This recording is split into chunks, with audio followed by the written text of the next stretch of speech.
Okay, intermediates, this is our wrap-up phase for our nuts and bolts project. And like I told you last year, we ended up doing a very, very similar pen and ink piece within the beginning art ones, but obviously we're elevating that process for your class this year, and we're adding another nice variable to that, and that has to do with what we call stained glass, where we're actually looking through at the color variations in certain areas, and you're going to have an opportunity to pinpoint that. As you can see right here, I have some cross hatching going on. I also have some just regular hatching happening right here in this bolt. And then I have some pointillism happening in here. You're gonna have an opportunity to choose between pointillism, hatching, cross hatching. You can even do ruled line. You can even do meandering line, but you're gonna choose only one line technique. The reason for me having multiple line techniques right now is simply so that you can choose and you can see what it is that you like. And I wanted to put all those on here so that you could get an overview as to how it can be approached. So without further ado, I hope that you have been able to pick up some Micron pens, and or you can just simply get a Pilot Precise. These are great for doing this. This is what I used for doing this.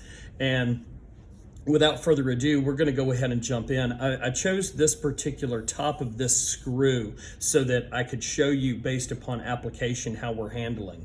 You have to have all the flat shape broken down so you know where your color changes are happening, i.e. highlight, and then light, medium dark, and then dark, so you know where the color changes are happening and you can go through the application. So what we're going to do is we're going to go in here, and I'm going to go ahead and start putting in my hatching lines, and I'm going to choose the direction, and I've chosen cross hatching for this one. So I'm going to put in lines over everything, even over the medium dark, and then over the medium. Now I can still see where my flat shape color changes are, so I'm going to come back in, I'm going to rotate this, and then I'm going to come back in and I'm going to go a different direction.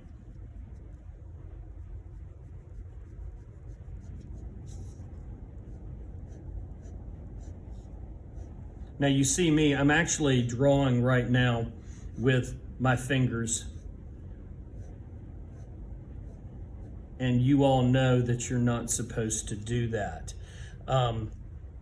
Once you get to a point in a place where you feel really, really comfy and you're working in a very, very small area like this, it can be very, very easy for you to start manipulating how you do your line technique on the page. Normally, I would have you draw with your elbow and your shoulder in this particular instance, but you're intermediates, so you should be a little bit more advanced in your control of your pen tip. And again, I'm going through and I'm making sure that I have my color changes correct so I can see where the color changes are happening in this bolt. Again, changing directions one more time.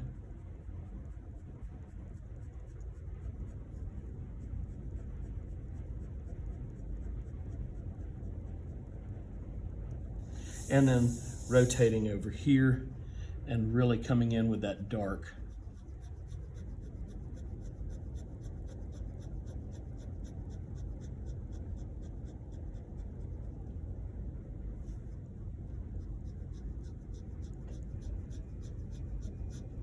Right there. Rotate again.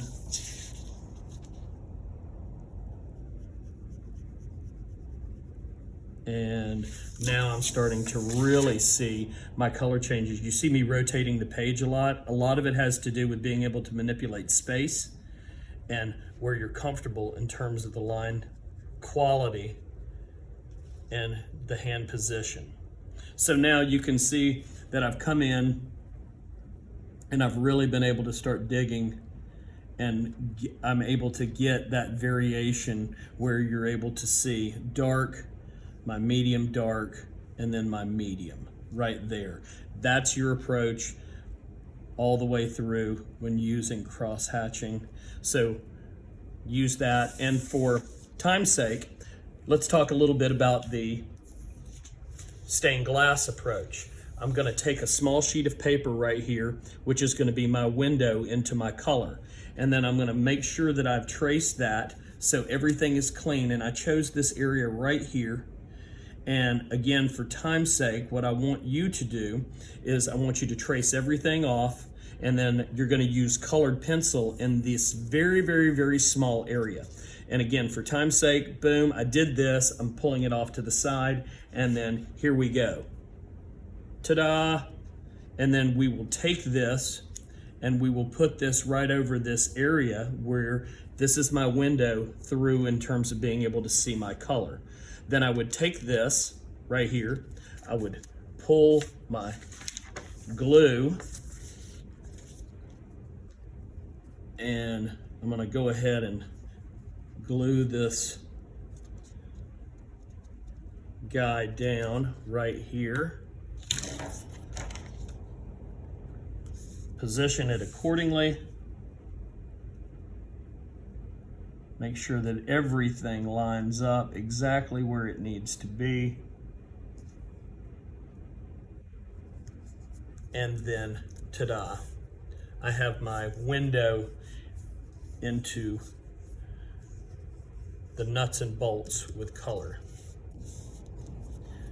If you need to come in and sharpen some stuff up and clean stuff up, you can come back in and do that based upon the layering of the color, making sure that everything lines up in terms of where the dark variations meet other dark variations, even with the pen and ink. See where this is not lined up right there? I would come back in with a little bit of pen and ink and that line technique, and just to line it up and make sure that it's all perfect again. We want to make sure that we have complete perfection in how everything tails into one another, from the window of color into the actual pen and ink. So there you go. This is what you'll do for the entire piece all the way through. Again, exploding the nuts and bolts up, and then ta-da, you have your finished product, one line technique, and then your colored pencil. Boom. Go after it right now. Let's go.